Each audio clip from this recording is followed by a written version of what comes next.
Hey everybody, it's Matt Johnson. We are back again with another episode of Real Estate Uncensored. Thanks so much for joining us. And while we wait for some people to join us live and hop on and watch us on video, I just want to speak to anyone that's watching the replay here on YouTube. Make sure to subscribe so you get our future videos and episodes, as well as other very valuable real estate coaching content from the other coaches that are in the space. If you like the audio version better, just nestled right here in your earbuds, head on over to iTunes and Stitcher and subscribe there.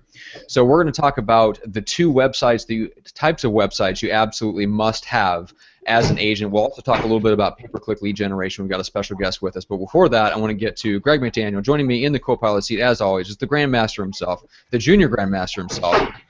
You almost screwed that one up. I almost made that mistake. Greg, what's up? What's up, Matt? Hey, man, I am so excited to be back here, man. Last week was my birthday, last Thursday, and so I had two of my best friends in the entire world.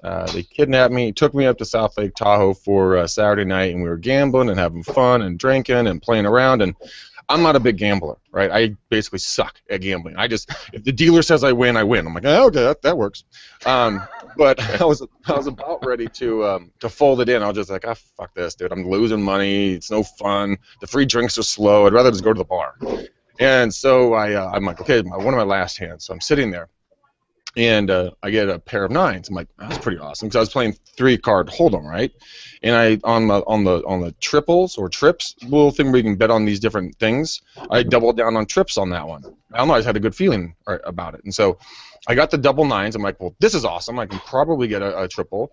Down the river, in the first 3 cards, bam, I got my third 9, and then on the last 2 cards, my fourth 9. Got 4-9, baby. Got 30 to 1, made $450 in one hand. So yes, I paid for my trip and I walked away with cash, unbelievable, and had a great time. So nice. I've been amazing. So the message is, if you go to Lake Tahoe to gamble, just make sure you gamble, and you will win your trip expenses back. You heard it from Greg here. Well, that's how gambling works, right? You always win money when you gamble. Right, exactly. Oh, okay, good. I should be doing this more then. Screw this whole real estate thing. You're just going to go gamble. God, we've been doing it so wrong, Matt. I know. All right.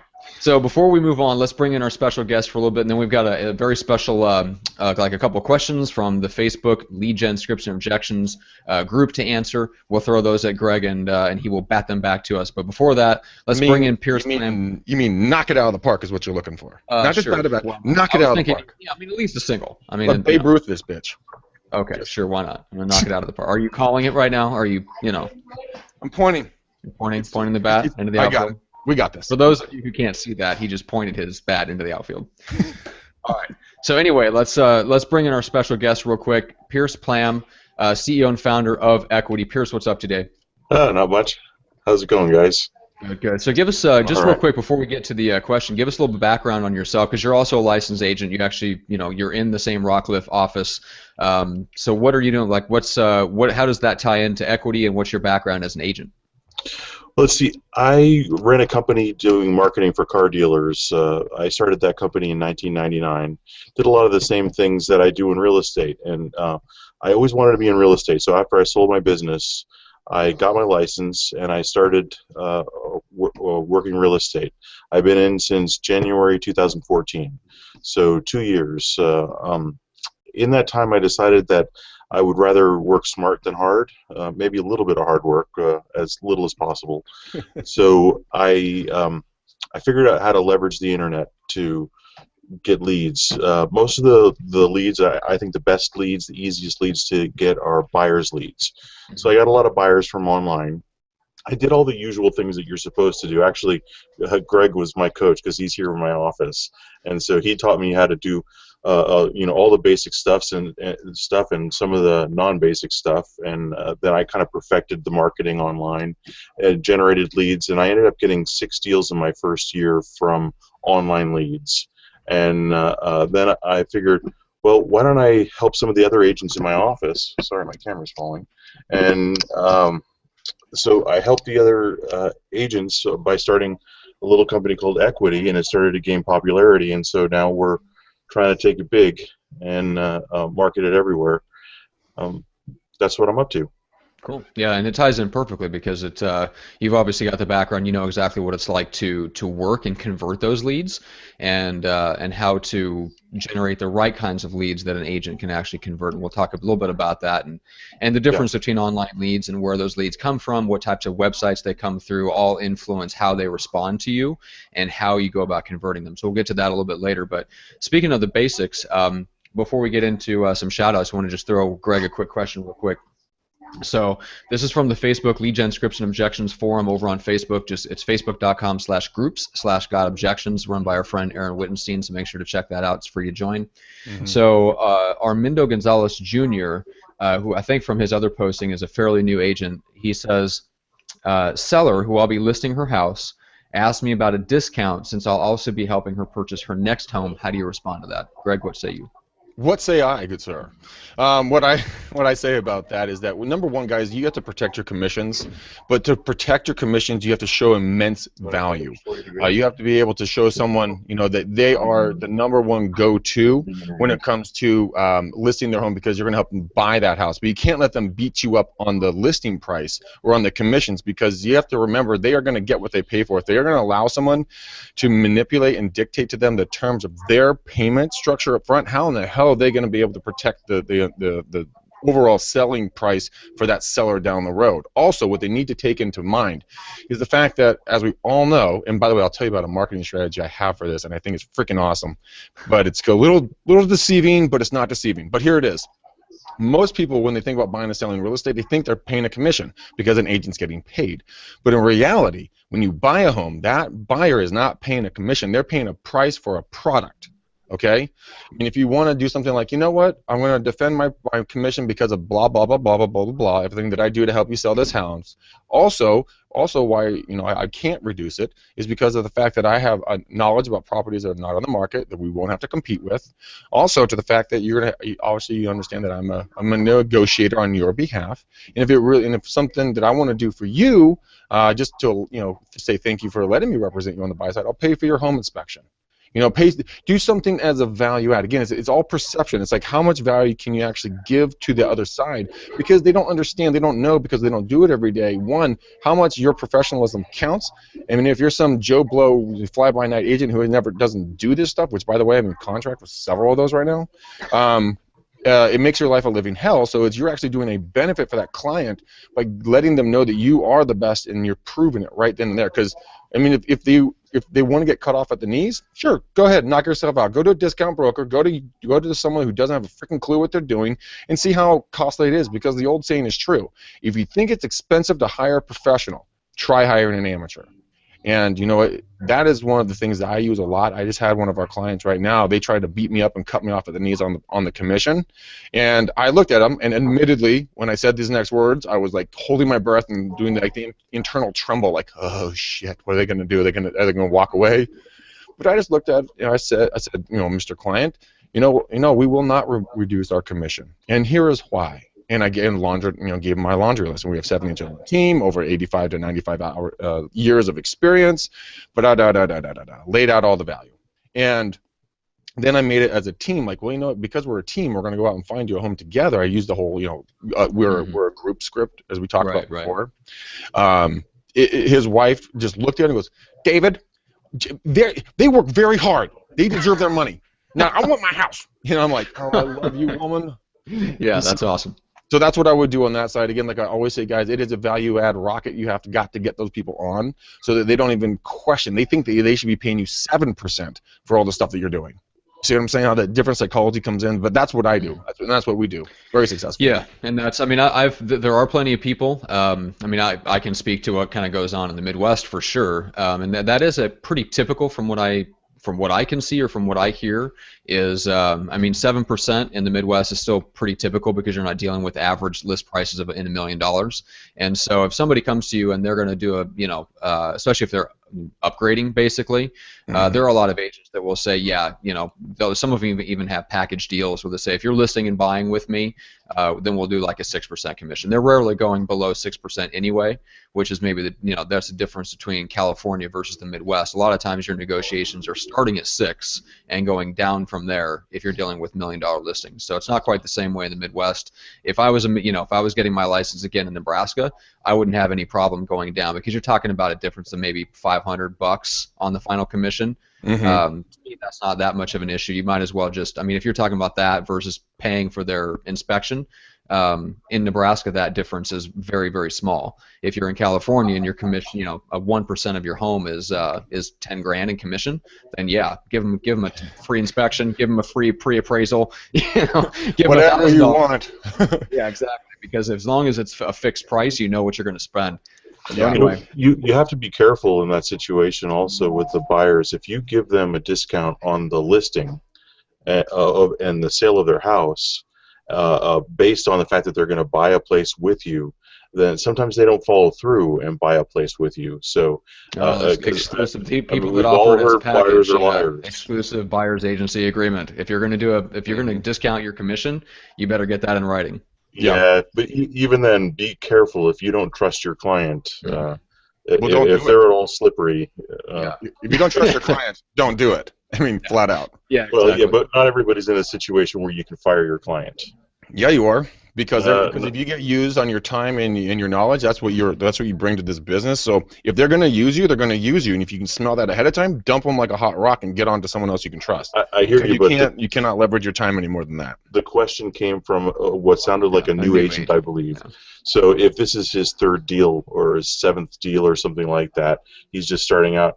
He needs the experience. He wants the deal. He needs the commission, especially around the holidays. So it's nice to say, yeah. I completely disagree with you. I have more experience in this arena on this one. How many deals do you have in escrow right now? About 12. How many does he have in escrow? No, hear me out on this, because no, you are wrong on this. Okay. Because if you allow someone to walk on you, you're taking away time from someone that could be using you in a positive way, not just getting abused by the person. So yes, picking your clientele is the most powerful thing you can do, and it says something about you as a person and the fact that you're not going to let someone step on you. So if you want to be abused and you want to hate this business and you want to be pissed, go ahead. Go with the guy you don't trust.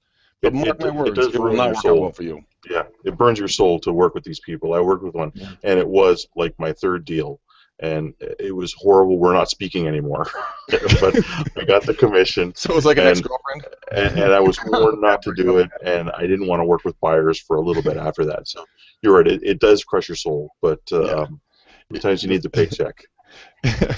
Well, it's like an ex-girlfriend. You don't want to talk to her anymore, so fuck off. Greg McDaniel, alienating female viewers since 2015. Or ex-boyfriend. I'm not sexist. Hey, they can hate me going both ways. Well, why don't we give Greg a chance, now that he's been mean, let's give him a chance to be nice. Greg, you have some people you want to give a quick shout out to? Yeah, and by the way, I was not being mean, Pierce. I was just mad at the situation because I hate when people are manipulative and use us as an industry, so it gets my blood going on it. You do have to be careful, yeah. Let's be nice. Let's turn on the happy joy side of this show, Matt. Yeah. Okay, so here we go. I got a lot of them, so I'm going to move quickly. Susan from LinkedIn, Alistair, Ken, they all hit me up on LinkedIn. Matt, I posted our latest Inman article on that. We're getting a lot of positive review, guys. So if you guys haven't seen the Inman or don't have a subscription, go see me on LinkedIn. You can read the article and watch the video. It's awesome stuff. Also, we figure out it was Luz, L-U-Z? Luz from Miami. You just sent me a text. I got your text. Cannot wait to talk to you. We'll get you on the books. And Matt, she found us on LinkedIn. And quote, let me read you her verbiage. It was awesome. Okay. Definitely made my day. She's like, "Hi, Greg. I just discovered your YouTube via Inman. I'm so hooked on them. I can't stop laughing at your statements. Super funny, but really informative. I have so many questions for you as a new agent. What's the best ways to get a hold of you?" And so we're going to set up a time to talk. But I'm getting the feedback a lot, and I'm really having a lot of fun with it. But let's see here. Jason, he jumps on our blab that Toby and I do every Friday. This man is a wealth of knowledge when it comes to tech. I thought I knew a lot about tech, right? This guy is like, he's telling me stuff that I've never even heard of, which has been filling a bunch of gaps and holes in different sources and different platforms out there. So it's really cool stuff. We'll chime into that blab. But let's see, we got those guys done, and then this week, Matt, I'm completely booked. Nice. And then Friday, no more spending a night alone for Greg. No more lonely nights sitting on my couch wondering what the rest of the world's doing. Why aren't they calling? That's right.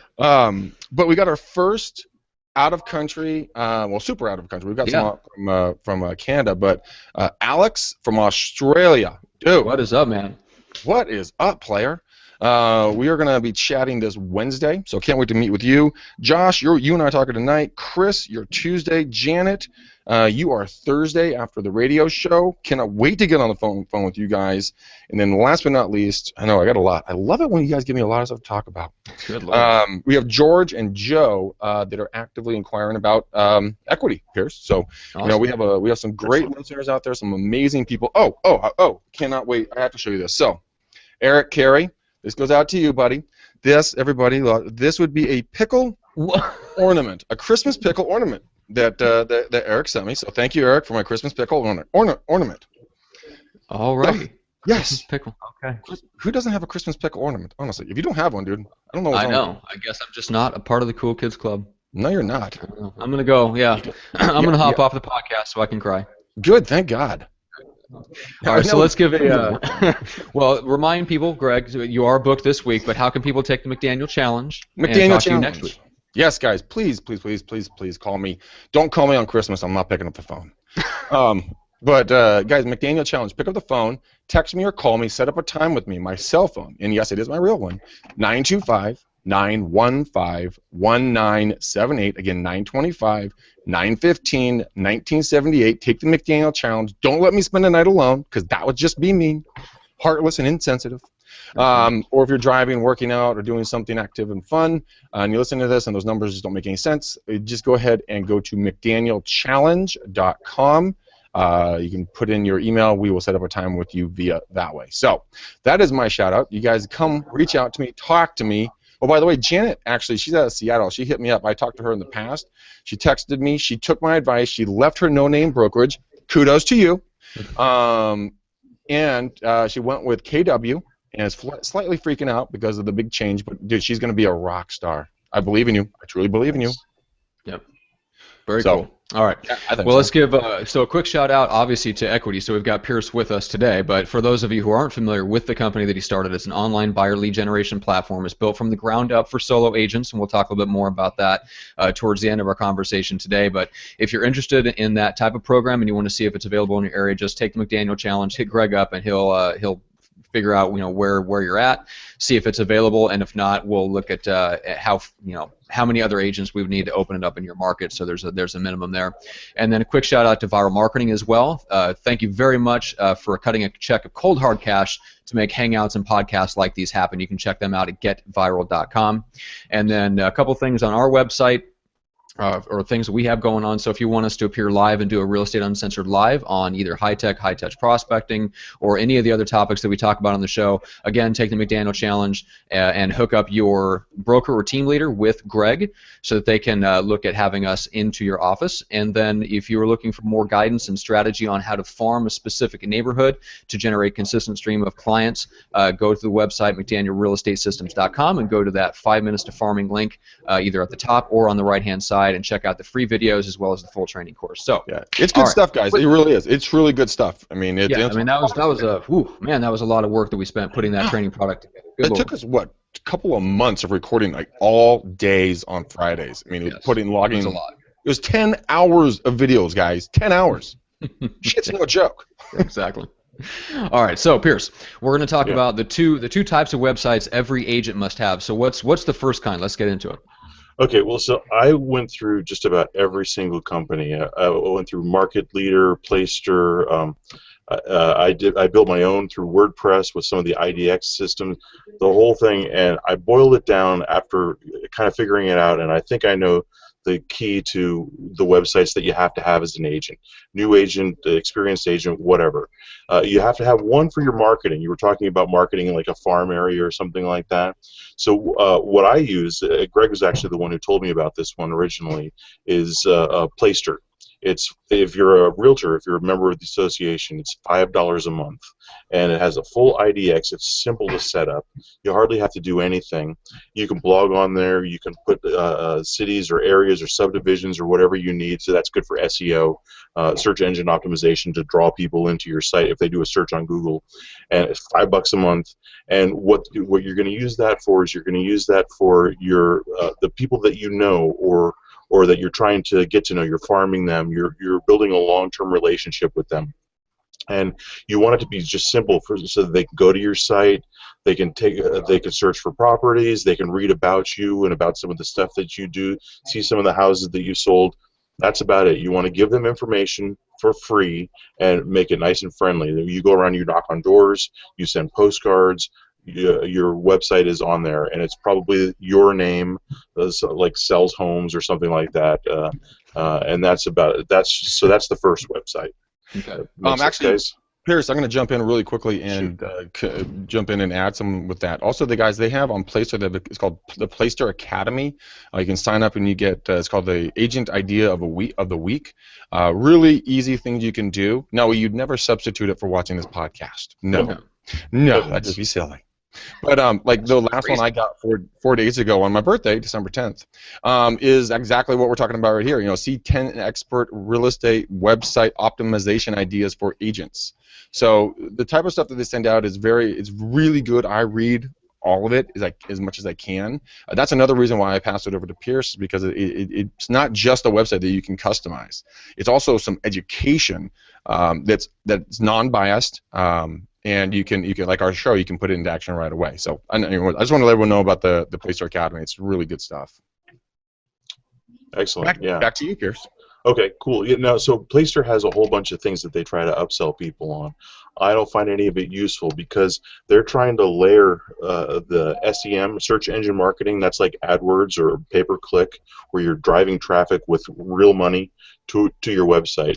So you don't want to spend your money, your dollars, to have somebody sent to your site that's just like a sieve. Just people go right through it. They go there. You spend money. You don't get their name. You don't get their number. You don't get their email address. So you're just wasting money, because people aren't gonna. Oh, I remember this person. So and so sells homes.com. I'm going to call them anytime I'm interested. They're just going to take your free information and go, and it'll be very difficult because you have no relationship with those people. You're getting them from Google. They're doing a search. Maybe they live in a different state and they're searching in your neighborhood. They're not going to remember who you are, your name, and they have no relationship with you. So I wouldn't suggest doing any search engine marketing, SEM, on your basic free information site with your name on it, your branded site. So then the other kind of website that I think you have to have as a realtor is an unbranded lead capture site. You want to do a forced registration, and what that means is that anytime somebody goes to your site, maybe they can read about you, although there's probably not a lot about you, because to be blunt, they don't really care about you. They, like I said, they come from a different state. Maybe they're relocating. Maybe they don't know any realtors in the area, which is odd. If the realtors, it's all of our jobs to reach out and find people. So they don't know a realtor. They went to Google or Yahoo or Bing or wherever they went, and they typed in a home for sale in your city, and up pops the thing. They don't know you, so in order to give them information, in order to share with them, these 10 houses are available for sale in that market or that city, that subdivision, whatever it is, you need something from them. And that is, you need their contact information. You need their email, their phone number, and their name. Now, some of the places will give you just the email and the name. I don't prefer that because it's hard to build a relationship over email. People are still anonymous at that point. There's still a firewall where you don't have to get real with a person. So I like the leads where you can get the phone number. So that's just called a lead capture site. It's very different from your regular branded site, and that's what I'm using with equity. That's what I found to be the best, and I've sold several houses via this of people that did not know I existed, but I was able to grab them before they went to an open house and met somebody else who wanted to sell them a home. Yeah. Mm-hmm. Well, let's as Toby Salgado would say, let's unpack that a little bit, shall we? Okay. Sorry, I'm I knew passionate Greg would about get a it. kick I out of really that. like this stuff. Yeah. Okay. So let's back up a little bit. So number one, you have your branded site. That's a free information site. You're not forcing people to register on that. Right. Now, if you're fortunate enough to be in the position where you can afford something like a Boomtown or Commissions Inc., those two sites can actually be the same site, but within your branded site is your home value squeeze page, where there's nothing on that page that's about you. So there are solutions that kind of wrap everything in one, but obviously we want to aim this conversation more at the beginner or up and coming or someone who's breaking back into a new area. So you have your branded site over here. Yeah. You don't run any pay-per-click to that at all because there's no way to track anything. You're not getting any marketable or measurable results. You're not capturing anything. You're not capturing anything at all. So Yeah. unless you're in a position where you have money coming in from a lender where you can just burn it and brand yourself, and even then, yeah, exactly. So I mean, there's cases for and against that, but I'm not a huge particular fan of that. So moving over to your lead capture site. So you mentioned that the easiest type of leads to generate online, and especially the easiest type to close for a new agent, is your buyer leads. So when you're talking about like a lead capture or a squeeze page that's aimed at buyers, what does that look like, and what are you giving up in exchange for them giving you their contact info? Okay, well, it's real simple. We've all seen them. So it's not. I don't know if I call it a squeeze page. Maybe that is the right term. I was thinking those are more like the Facebook pages where you do ads on Facebook and you're trying to get sellers. They type in what's my home worth. Those people aren't really selling houses. They're not necessarily. They're just curious as to, hey, I bought a house 6 months ago. Did I make any money yet? So I like the way that the page looks, the capture page, it's just as simple. It has a picture of a house that looks kind of like a house in your neighborhood, your market, and it has fill in address or city or whatever, just a couple of drop downs for price range, number of bedrooms, etc. And that of course is free, and so they can do that. They can click on that. They can input whatever they want, and then they hit to the next page. They hit submit. It goes to the next page, and there'll be a list of 10 or 15 or whatever many houses that meet their criteria from their search. And so then what they'll do is they'll click on one. They select one. Oh, that one looks good. I'm going to click on that one, and then up pops the dialog box. That's the capture screen. It says, hey, congratulations, we're going to give you listing alerts, notifications anytime a property that meets your criteria happens, unlimited search of the MLS for as long as you like, and all I need in exchange is your name, your phone number, and your email address. And as soon as they provide that information, they go to the search. If they don't provide that, they can't look at the houses, and they bounce. And it happens more often than not, but to be blunt again, they were useless to you because they were never going to contact you. They weren't going to just see a house, fall in love with it. They're 6 months out, and they were going to call you on the phone and say, hey, in 6 months, this house is already sold. I want to buy this house. Or I don't know. I don't know the logic on how that would work. Yeah. Yeah, it's I mean, I know there's different perspectives on it, and I've heard agents allude to this. Well, why would I want to make somebody register on my site to search for houses? And it really comes down to, you're spending money to put up a site like this, and you're providing a service. There's nothing wrong with attempting to capture some people's information to make it worth your time so that you can follow up with them and see if they have a genuine need. That's all you're doing. Some people, and Jeff Cohn is among them, where you can actually click on the lead capture box doesn't pop up until the third home they've searched for. So you're giving more information. I mean, you're serving a purpose. This doesn't pop up after the first one, and that's something that you can play around with, and you can vary that and just test and see what works best for you. There's nothing wrong necessarily with building a site that gives it all away for free. There's one that I've used before here in the Midwest when I was doing some research on homes for a project that I was working on. It wasn't like I wasn't actually looking for homes. I was just doing like an SEO project. Right. I can't even tell you who the agent is. I've been to that website literally 1,000 times, and I don't know who that is. I have no idea who they are. They've never contacted me. and that's the downside. So somebody could be, if you don't have a lead capture form on your website, somebody could go to your website 1,000 times and they don't remember who you are, and you have no way to know who they are, no way to follow up. Well, partly that's correct. I mean, well, most of the time it is, Matt. You're right. But we have the other company we used to work with called Real Agile, now called shit. What are they calling it Smart now? prospecting. Yeah, that one. You would think I'd remember that since it's my father who came up with it. You would think so. But I'm sorry. Who are you again? What are we doing here? But no, we have people from all over the country that have come back to the websites that we provided to them for home valuations and searching for homes and everything else. We're talking 5, 7, 8, 10 years later. They're still coming back to getting value. I mean, that's why you need to capture this stuff. You're not out there taking, guys. You're out there giving. You're giving a service that they're actively inquiring about. You know, it's not like you're just randomly cold calling them, something that I do a lot of, and then being annoyed and hanging at Pierce's is like, oh my God, I know. But you know, Justin Moy, our last guest, did a lot of cold calls as well. But I mean, it's not like that. It's a valuable service, because remember, you're a professional in this, and you're bringing something that they need, want, or desire. So don't feel bad about, you know, trying to get their information, because if you don't, maybe that shitbag agent down the road, maybe the one that can't find, you know, themselves out of a paper bag is going to get them and lead them astray and give them bad information. And that we can't let that happen. None of you that listen to this show can let that happen. So out of all the leads I've generated with the forced capture, and it's rough, you know, it's you got to give me this information or you're out of here. Out of everyone who's given me their information, I haven't had anybody mad when I call them. A couple of people get mad when they type in an email that tells me to go do things that are bad. But Pierce, what would that verbiage be? I'm not going to tell you what that is. Please kindly go to Disneyland at gmail.com. I forward those to my team lead, and I say, hey, I'm a little bit busy right now. Can you call this guy? It's blank your mom at what? Right, blank yourself. Anyway, every single one of them has thanked me. Some of them are a little bit short on the phone, but they don't say anything to me because they put their phone number and they knew what was happening. So these are not cold calls; these are warm leads, and people are you know, worst case are friendly and they thank you.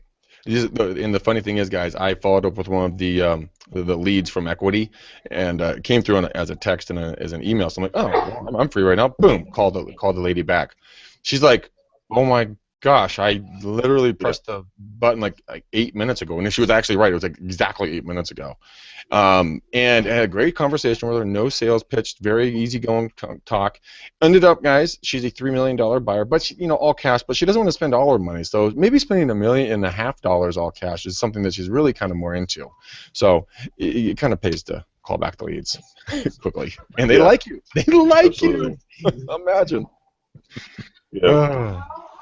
All right, so Pierce, let's talk about the pay-per-click end of things a little bit. And this is, so you're referring to it as like search engine marketing. In other words, anything that drives traffic to your website. So you don't want to drive traffic to your branded information-only website. You want to drive traffic to your forced capture website. So what are some of the practical aspects of driving traffic to a website, and how does a new agent that doesn't know anything about this realm, let's say they get themselves a lead capture website, whoever it's from, how do they start generating traffic to it?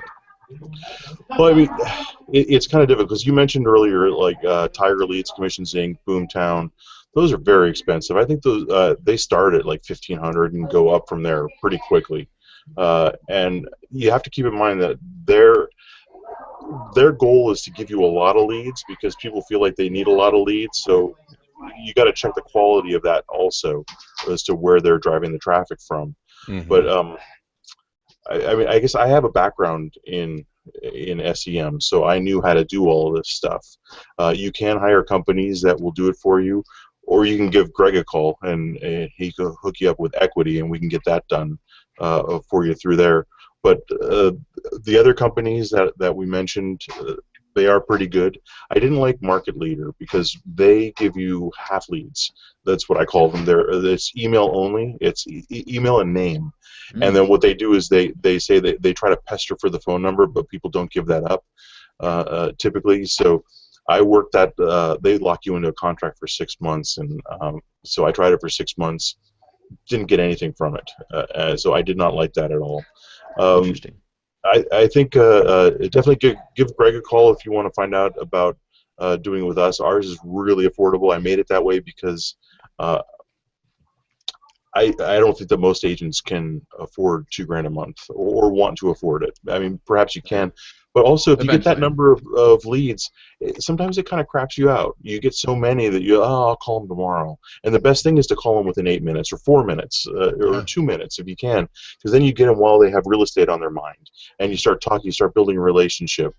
So I think kind of the sweet spot for this is to maybe not get too many unless you're going to build an entire business model around this. And then at that point, I mean, definitely we can help you. Greg can help you with that. Or you could switch over to one of those big hitters like Commissions Inc. And Tiger Leads and get a giant package for a team. Right, but I mean, we could duplicate for you. The one thing that a lot of people, Pierce, and you and I have had thousands, maybe probably at least hundreds of hours of conversation over this, is the fact that, when you use one of the bigger box ones and you get all those leads, it's really nice. It feels secure the first month or so, but then you get overwhelmed. I mean, personally, I'm overwhelmed with the amount of leads that I'm getting from my multiple different sources of different, of lead providers, and I'm doing exactly what you're talking about right now. I'm freezing up. I'm like, I'll just get to it tomorrow. Because exactly. If you get 5 to 10 leads a month, guys, yes, that is a lot less than the other ones. But when they start compounding and your quality of customer service hits the shitter because you can't follow up with the people, then they're reaffirmed in their mind, going, see, told you real estate agents were crummy. I knew this would happen. But if you have a consistent, if you could get 1 to 2 deals a month off of this, or have solid lead follow up, that's all that I'm looking for. John, raise your hand, player. There he is. There's the Jackson, JJ. He picked up a rock star investor that's doing multiple deals, and I've talked about it before, but it's keeping that man moving. Now everybody has a different threshold, but I think we decided that about this many is a sustainable, growable amount for an affordable price while building a partnership with a lender to help follow up as well. Wait, Greg, tell me more. Where did John get that lead, and how much is it, and is it in contract? Oh, well, yes. Let me explain this more to you, Pierce. We actually got it from this company called Equity. I don't know if you've heard of them or not. Really? Very affordable. It's only $199 a month, and they actually put a partner with a top lender in the area, so that the quality of follow-up is through the roof. And yes, we went into contract, and it is 7 figures. It is 7 figures. 7 figures? Is that possible? Yeah, apparently it is. Unbelievable. Matt, did you know this could happen? You just moved to California. This might be foreign to you. 7 figures. That's right. I had no idea things like this went on in the world. And so you would blow my mind if you told me that he was going to be able to sell this place after they flip it. You are a mind reader. He is. Karnak. They want to do like 10 deals a month just on the buy side. No, all the joking aside on this, guys. No, but no joke. Matt really did find a phenomenal. Matt, you found a phenomenal investment buyer. Congratulations. Oh, John found a phenomenal investment buyer. He has another $2 million buyer that's coming out of San Diego to move up here to be closer to her family.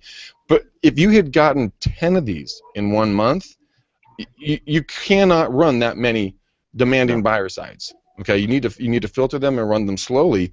Like I told you a second ago, I'm the one that's doing the exact same thing right now. I'm freaking out. I can't follow up with them. I don't have enough time. Yeah, I mean, Jeff Cohn ran this experiment with his agents. I mean, his team of like 30 agents. So he started like dialing up the number of leads he would give them, and the agents started off doing 1 to 2 deals a month. He ratcheted up to the point where he was giving them twice as many leads as before. And you know how many deals they did a month? Probably plummeted. 1 to 2 deals a month. He gave them twice as many leads. They did the exact same number of deals. So then he started dialing it back, and at least for his team in his market, obviously it's in the Midwest, it's a very different market. But I mean, he doesn't give his agents any more than 30 to maybe 40, maybe 50 new leads a month, because they're running an entire day where they get desk office kind of duty. So they're getting all the leads for that day, plus they're split into teams. So they'll receive either the yard sign calls or the sign writer hotline calls or whatever the case is, and they're all split up into groups. So they'll get 30 to 40 new leads total per month, because they know even a full-time agent, that's full-time, and they're required to make 100 prospecting calls a week, including the follow-up to those leads. But they literally cannot handle any more leads than that, and it doesn't get them any more deals out of it. Yeah. So it's very important to not take on more than you can handle. And Greg has an entire team behind him, and you have a transaction coordinator who's a rock star. So they completely frees you to focus on prospecting. So you're tinkering around with all these different lead sources, and you're not just trying to generate the maximum number of leads. You're trying to generate leads, see what works, then like minimize what else you're spending, and you're spreading leads across an entire team. Like you're doing this at a whole, like you're doing it at a team level. I'm doing it at a team level. I actually, Pierce, you have a mute on that side, man. You got a lot of feedback coming through on you. I'm sure I can figure it out. It's gonna be no, it's at the top of the screen. Use your mouse. Gotcha. Roll it up there. You'll see the microphone on the left side. Thou thank you, God, baby Jesus. This is quiet now. And there goes Greg Hard left again. What the hell was I talking about? Oh yeah, I just took one of our investment buyers. Who I actually was randomly a floor call, and I just turned it over to Eileen. We've cultivated. We just put our first offer in. We're getting accepted today for about 500, but we're going to be flipping on that side as well. But I gave it over. So the reason why I'm telling you the story is because since I'm doing it at a higher level than most folks, I'm kind of like Jeff Cohn and I are somewhere. He's above me, but I mean it's taking these different leads and then delegating them out to the right different people that can work them more effectively. Because we're not all going to get along with everybody, and it's very effective. Ashley, you big photo bomber. If you guys know Ashley, she just popped in over Pierce's head. But you guys, that's why you take this stuff and you kind of work them on a scalable level. I want to say, Matt, because you don't want to get to the point where you can't support these leads. And I think we've beat this into browbeat them enough with it. But I think it's more important to call 5 leads a day than to have 100 leads that you don't call at all. Oh, guys, when I was doing five phone calls a day out, my business exploded in 14 days. Exploded. So it doesn't sound like a lot of work, but seriously, you can do that little work to qualified leads, and your business will go through the friggin' roof. Mm-hmm. So. And and bring Pearson again. I mean, what's the so how do you make those calls within 2 minutes, 4 minutes? What kind of response are you getting and from the agent's end when you're receiving those leads? What does that look like? What kind of information are you getting from a system like that so that you can make those calls as quickly as possible and actually be informed enough to answer their questions? Well, yeah, I have a couple of different ways that I do it. Some of the I know a lot of the agents who signed up in the beginning, and so I encourage them not to log in, not to use the technology because it would be too difficult for them. So depending on your level, you can have just the email address and the phone number and the name, and then just work it like you would if you met them at an open house. Or if you want, there is a CRM program where you can manage everything. You can do drip campaigns, the whole everything that you would need to do using technology. So anywhere on that spectrum. But realistically, the best thing to do is just to call them. When the lead comes in as a text to your phone, if you have a smartphone, which all realtors should. I still have a clamshell. Is that smart? Yeah, that's perfect. You're like Star Trek. Scotty, are you there? Excellent. Well, to your point earlier, if you're a single agent, then your goal is to be you kind of got to spread things around. You don't want to just have internet leads, so you get a nice amount that's manageable. You also have to knock on doors. You have to make cold calls. You have to work your sphere. You've got to knock on doors. Unless I said that already, don't do it twice. Doesn't hurt to say it twice. Well, no, but you don't want to do it twice. Well, Pierce, you know why? Well, no, I heard the story about these 2 bulls.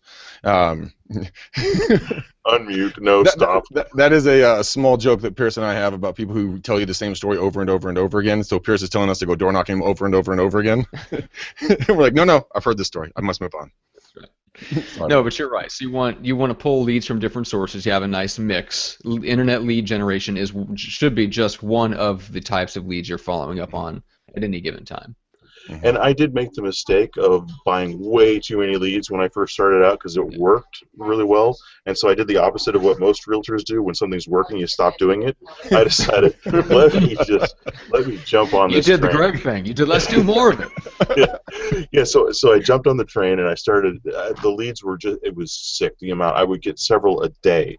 And it's just, you're absolutely right. I didn't close more deals as a result. I just started getting crapped out and they became commonplace. And I said, I'll call them after, whatever, after lunch or whatever was going to happen. So, yeah, it's good to have just all your little segments of the thing, all your funnels, your 5, 6, 8, or whatever Greg recommends the number of funnels you're supposed to have.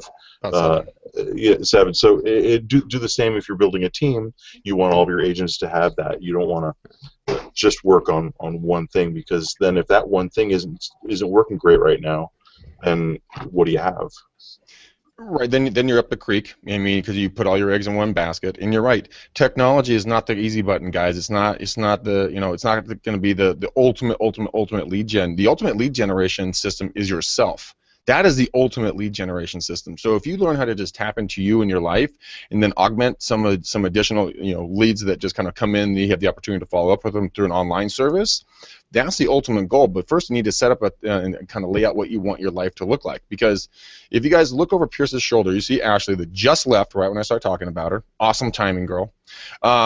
But she got into the business, and she set a goal for 10 deals in this year. She did it in 5 months because she decided to set out how she was going to do it. So that's number one thing, guys. Just figure out what you want your business to look like, and then set up a plan for it. Matt and I have put out several ideas on our different shows, but always take the McDaniel challenge. Call me, and we'll figure that out for you. We'll look at budget. We'll look at all skill sets. We'll look at all kinds of things, because online leads need to be a part of it. It's just the way the business is going these days. It's just that was at 95% of all buyers start on the web. I mean, seriously, how can you not tap into that a little bit? I mean, even if your budget's almost zero, you can. Well, there's a plan out there. Yeah, and this is something we talked about right before we went on the air, that I noticed that we hadn't got out there first. But Pierce, you mentioned something that was very, very key, which is the difference between a lead that comes to you from, let's say, Zillow, and a lead that comes to you from your own lead capture site. What's the difference between those two kinds of leads? Well, there are different stages in the process. When they finally reach out to a realtor on Zillow or Trulia or one of the sites, they have found a house that they like. They've looked at all the pictures, and now they would like to go inside and take a look at it on the inside. So what they do is they look over to the right-hand side, and they see 3 monkeys. They pick the monkey that looks most like them, probably. With more stars. Oh, this one has 13 stars. That one has 12. I'm going to pick this one. And so then they call you or email you, and then you're the monkey of the day. You go and open the door, and you try to build a relationship with them, but maybe it's not one shot, one close. So they go home, you call them. I've done this so many times. You keep calling them, you keep following up, you send them emails, just nothing. And then eventually you just give up on them, because they just look for the next monkey to open the next door until they finally buy one. Whereas with the internet leads that I'm providing, and the ones you get through the search engine marketing, these are people who type into, like, for example, Google, home for sale in your city. And they do that maybe 6 months, maybe 3 months, maybe a year out from when they want to buy a house. And they're invested because they gave you their name and their phone number and their email address. Because if they didn't really care so much, then they bounce at that point, because they don't want a salesman to call them. So if they got to the point where they were searching for a house or multiple houses, they want to know what's available in the whole city, not just that one house. That is a more targeted lead for what we're looking for, which is to build a relationship with a client. Because it's hard to get a client. It does happen, but if you don't have a relationship with them, if they don't trust you or like you or value you whatsoever, then you're just another monkey on the right hand of the screen. Well, and that's the key, is that I think so many agents, they want the like you mentioned, the one and done. So so many agents, they want to generate so many leads that they can then cherry pick the ones that are just making a decision right now. And I know a guy who's a $1 million producer who's like that, and that's great. But he's also like pretty much it's him and a couple of other agents on his team.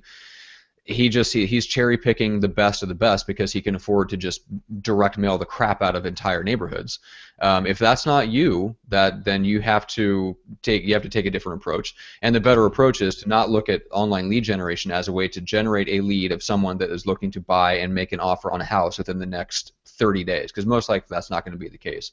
All it is, you want to build your database of people that you're building a relationship with, and hopefully you have a means to do that, whether it's a Home Actions newsletter, whether it's video, whatever it is, but have something in place where you can build a relationship with people over time.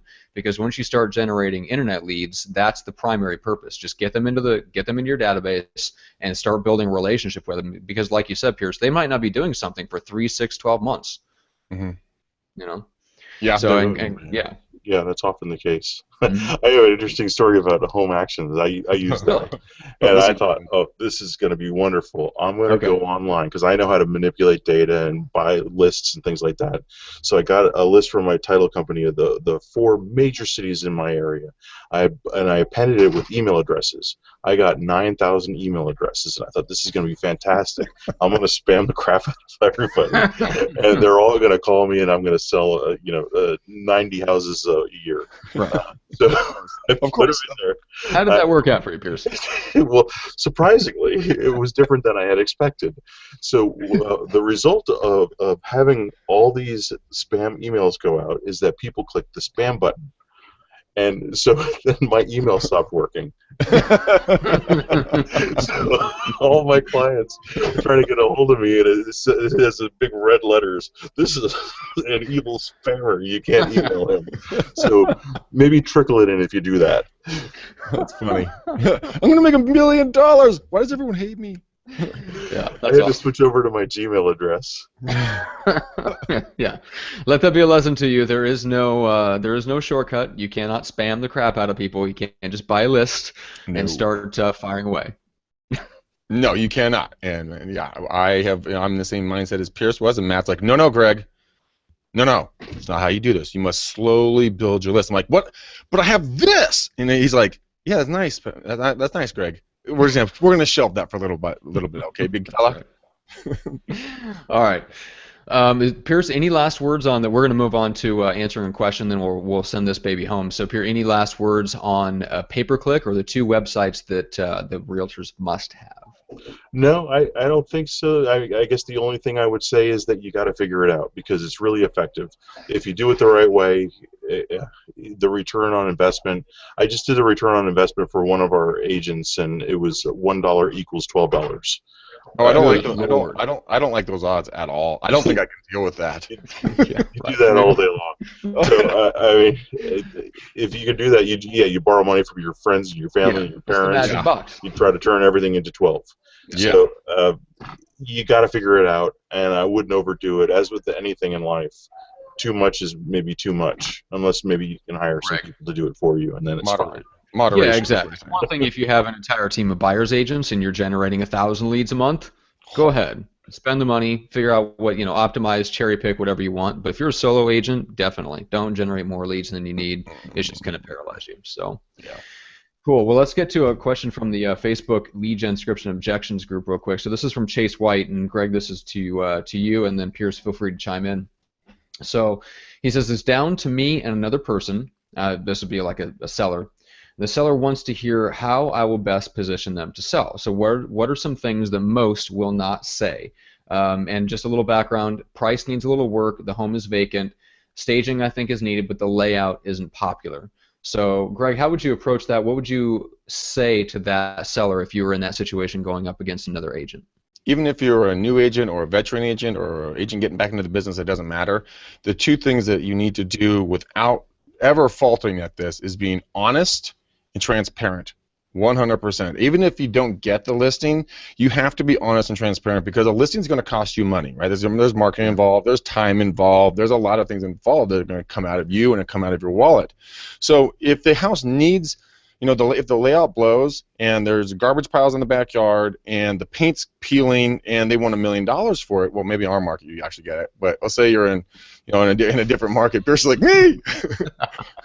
Then you need to be honest with them. Because they're going to respect you when that home goes on the if it goes on the market, if they don't listen to the good sense, which would be you, they go on the market with another agent, which technically goes in, and as you guys have heard of buy your listing, when you go in and just tell the price that the seller wants to hear, then when that thing doesn't sell and it comes off the market, you can go back to that seller and be like, hi, you remember me, the guy who told you the true price? We should probably let's talk about getting your home on the market because you just built equity, no pun intended, in their mind because you were a positive force for them, and they might be a little bit ashamed, but I would also show value and show why you're right on this. Show the stats on it. Show what the market corrections are. Read up on what the market has done. Like there's a great thing on, where is it? 2015 Home Buyer and Seller Guide. I got it off of National Association of Realtors, the Trends Report. If you guys want, Matt and I can maybe make it available somewhere for you guys to download, or just go to National Association. Yeah, it's available on NAR's site. Go there. You don't want to do work, Matt? No. I don't want to download NAR's report and then upload it to our site. I'm good. Go to NAR's site. Go to NAR's site per Matt. But be knowledgeable about what buyers and sellers are doing, what their actions are, what the trends are, so that when you're talking to these people, you can say, look, Mr. and Mrs. Seller, this is the trends that we're seeing, this is the direction I feel that we should be going. Then you go in there and you analyze what their true desire is. Again, highest price that they've ever gotten in the area, or fair market value. Do they have to sell? Do they want to sell? Do they have a place to go? Do they not have a place to go? Because that's going to depend on how you're going to approach that conversation. Because one, you're on their team. Two, you're completely open and you're completely transparent. So that's how I would approach it. That's how we do approach it. And if it's not the right time for them to sell, guys, tell them that. It is unbelievable how powerful that is, because they all think that we're blood-sucking vampires anyways. If you say, you know what, Matt, I really don't think this is the best time for you and your family to sell, and this is the reason why. Do you think who's going to get the call next time? I'm pretty sure it's going to be you. So that's my my take on it. I try to do everything in my life open, honest, ethical, transparent. I have nothing to hide from any of you. That's why I give you my cell phone number. That's the same way you should be with your clients. Be open with them, and they will come to you in droves and refer their friends to you like there's no tomorrow. Pierce, we were talking about this question before we went on the air, and Pierce, you had a good point, which is whose opinion is it that the layout is off? Right. Mm-hmm. So if you were in that situation, let's say, I mean, you want to determine, like, what's the homeowner thinking? Do they realize that?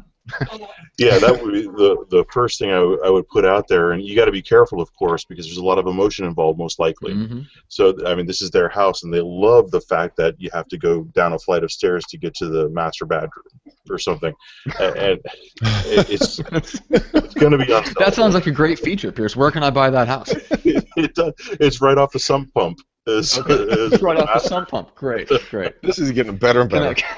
Can I install one of those like chair rail seats that extend Dude, up the seat? I actually want to get one. It's already there. Okay, great. So I mean, you got to put all that stuff out there, and you got to say it like Greg was saying, completely honestly, because you don't want to get in a situation, even if you did buy the business and you got the thing, but your heart is not in it. People are gonna see, well, this is how this guy markets houses. He didn't make a flyer, or he Xeroxed it because there wasn't enough money in it, or he knew he wasn't going to sell it, so he didn't want to spend on a color flyer. It's going to go all the way through the deal. It's going to crap you out. You're going to make compromises, all because you didn't list it at the right price. So I agree 100% with Greg. Just put it out there. Tell them this place is a weird layout, and we're going to have a hard time selling it. And those comps, your two neighbors who sold for whatever, yours is going to be less. Mm-hmm. Yeah, that's one of the things I really like about. I think Jay Kinder was interviewed on. I think Toby interviewed him actually. I think it was Toby's interview with Jay Kinder I was listening to sometime last year, and he was talking about his listing presentation, right? So like how especially going after expireds and FSBOs when the price is almost always off, right? Astronomically high. So Kinder's approach is really good. It was basically he would never. Not that he was not advocating like brutal honesty, but it was the way that he presented it. So Jay's really good at, he would just say, well, let's take a look at the comps. And he would lay them out, and he would go through each one. He says, now what do you think the market is telling us about the price of your home? And he would force them to acknowledge and openly, publicly come to the conclusion that the comps don't support the price that they think they should get. And then isolate them and almost force them to admit, oh, I just want this because this is what I want, or this is what I need for the next house. And then you have to back them up and say, I realize that, but what's your goal? Is the goal just to get this amount for the home, or is the goal to get to the next place? Because if the goal is to get to the next place, I can show you how to do that, and still sell it for what people are willing to buy it for. But like, he would force them to admit, I love that idea of just laying out the comps and letting the comps do the talking and forcing them to come to the conclusion and admit to you that it does not support the price that they want. And then you can move on and kind of show them, well, here's a way that we can accomplish your goals, even though we may not be able to get the price that you were originally thinking that you'd want for the home. So you're using public shaming. Yeah, kind of. Well, it's very effective. Yeah, but it goes back. It's a very important marketing principle, which is let somebody else say it for you. Yeah. It's almost always. I mean, brutal. I love brutal honesty, and it's great. But sometimes it does create resistance. Sometimes the best way to convince somebody of something is to go indirect. Well, yeah. When I say brutal honesty, I'm not going to say like, dude, your house sucks. Okay, and there's no way in hell you're going to get this price. Another way of putting that would be like, you know what? Your home has a lot of great features. I think we need to, expand on the really positive ones, but we also need to be realistic about the value here that the market's going to be able to, going to extend back to us and, in the price point.